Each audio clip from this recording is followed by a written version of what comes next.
Сәлеметсіздер ме балалар? Бүгінгі сабағымыз 3-ші сынып қазақ тілі 15-ші сабақ сөйлеу мәдениетіне үйренемін. 56-ші жаттығу. Өлеңді мұқият тыңда. Жылы жүрек, тәтті тіл, берекені берер біл. Ащы сөзді өзімшіл, өнері оның қалар түл. Қатесін тапсаң жұмсақ айт, заланбай сабыр қыл дейді. Шәкәрім Құдайбердіұлы. Мысалы, өлең не туралы ат қой дейді. Бұл өлеңге біз тіл деп ат қойсақ болады. Өлең тіл туралы, өйткені тілдің ащы, тәттісі, мысалы, жұмсақ айт деп атыр, жұмсақ тілмен түсіндір деген сияқты. Қарамен жазылғандардың антонимдік тіркестерін тауып көреді. Қарамен жазылған сөздер жылы жүрек, тәтті тіл, олардың антонимдеріне, мысалы, жылы суық, тәтті ащы, жұмсақ қатты деген сөздер антонимдар болады. Яғни қарама-қарсы сөздер. Ал келесі ащы сөзді тіркесін қандай сөздермен алмастырып айтуға болады? Яғни ащы сөздің синонимін табу керек.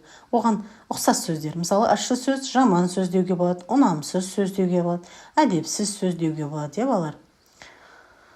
Өлеңді жатқа жазамыз, жаттап алып, одан кейін жазасыздар. Араларында дөрекі сөйлейтін балалар кездесе ме? Иә, балалар, сыныпта ондай балалар болады.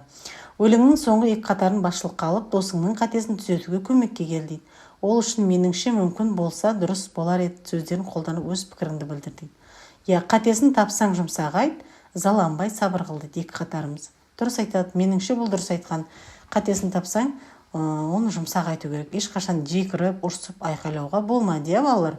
Әдепсіз қылық істеуге болмайды.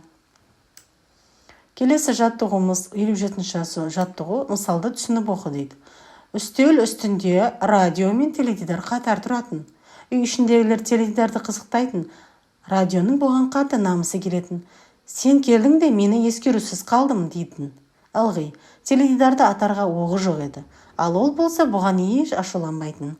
Екеуміз кезек сөйлейік дейді. Теледидар, мен сөйлеп болған соң сен сөйле дейді. Көрсетемін кезекті, деді радио, қатты ашуланып. Тапқан екенсің ақымақты. Сөйтті де теледидармен қосыла сөйлеп, оны мазақ ете бастады. Тыңдап отырған иесі радионы өшіріп тастады. Иә балалар, мәтін мазмұны бойынша теледидар мен радионы салыстырыңдар дейді, сипаттаңдар дейді. Қайсының іс-әрекет дұрыс емес екенін есептейсіңдер дейді. Салыстырамыз, иә балалар, радио қандай ол? Ол радио өзімшіл кісі болды, иә. Өздігінен қайтпай, өзінің айтқанын қайтпай, жаман әдеп қылық көрсетті. Ал теледидар өте сыпайы ақылды екен. Оған жай сөзбен, жұмсақ тілмен түсіндіргісі келді радиоға, бірақ ол түсінбеді. Соңында радионың әрекеті дұрыс емес болғандықтан егесі оны өшіріп тастады, балалар. Сондықтан барлық жерде адамдармен, басқа үлкендермен, кішілермен қарым-қатынас болған кезде әрдайым тілге абай болуымыз қажет. Жылы сөйлеп, жұмсақ сөйлеп, қарым-қатынас жасауымыз қажет. Келесі жаттығуымыз 58-ші жаттығу, мәтіндегі ақыл кеңес қай кезде қолданатынын айт дейді. Өзге адамдардың сөзіне рұқсатсыз араласпаған жақсы. Ал ол соншалықты қажет болса, кешіріңіз, немесе ғафу етіңіз, сөзіңізді бөлейін деп тұрмын. Сөзіңізді бөлуге бола ма деген сөздермен сөйлесіп отырғандардан рұқсат сұраған жөн. Бұл әдептілікті білдіреді. Иә балалар, сіздерді үлкендердің алдында немесе көпшілік қоғамның ортасында отырған кезде әрдайым бір адамның сөзін бөлуден алдын олардан кешірім сұрап, одан кейін сөзді айту қажет екен. Мәтіндегі өтіну әдеп сөздерін қатыстырып, парталасыңмен диалог құра дейді. Құраған диалогыңды дәптерге жаз дейді. Мысалы, бір диалог құрастырайық. Класс сыныбың, сыныптасың айттың, кешіріңіз, кіруге бола ма деп. Иә, кіріңіз деді. Ғафу етіңіз, сөзіңізді бөлейін деп тұрмын дейді. Оқасы жоқ, айтыңыз дейді. Осылай диалог құрсақ болады екен балалар. Келесі мәтіндегі 59-ші жаттығу, көңіл күй лебіздерімен олардың атауын сәйкестендір дейді. Мысалы, алғыс сөз қай жерде жазылған? Алла разы болсын, рахмет, көп жаса, өркенің өссін деген сөздер. Ал сәлемдесу сөзі аман саумысың, сәлем, ассаламуағалейкум, сәлеметсіз бе деген сөздер кіреді. Ал қошемет, қостау, таңдану сөздерге бұлар жаса, айтқаның келсін, керемет, жарайсың қызым, немесе ұлым деп айтуға болады.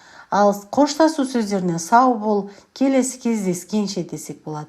Ал келісуге әрине барамын, әрине, я жарайды, мақұл келсемін деген сияқты. Ал құттықтау сөздеріне мен сені құттықтаймын, бақыт тілеймін, немесе денсаулық тілеймін деп жазса болады екен. Ең соңғы көп нүктенің орнына әрине келісемін, келісу сөздерін жаздым. Иә, жарайды, мақұл, көндім деген сөздер мысалы келісуге жатады. Ал құттықтауға сені құттықтаймын, бақыт тілеймін деп осы көп нүктенің орнына жазсаңыздар болады екен. Мысалы алғыс сөзді осы мына сөзге сәйкес келеді. Сіздерге мына стрелкамен көрсетіп қойдым. Сәлемдесуді мынау, аман саумысың деген. Осы құттықтауға мынау, құттықтаймын деген. Барлық сөздің тұсына мен мындай стрелкамен қойып қойдым балалар. Осы мысалы қоштасу сөзіне мына сау бол, келесі кездескенше деген осы стрелка бойынша тұсына жазасыздар.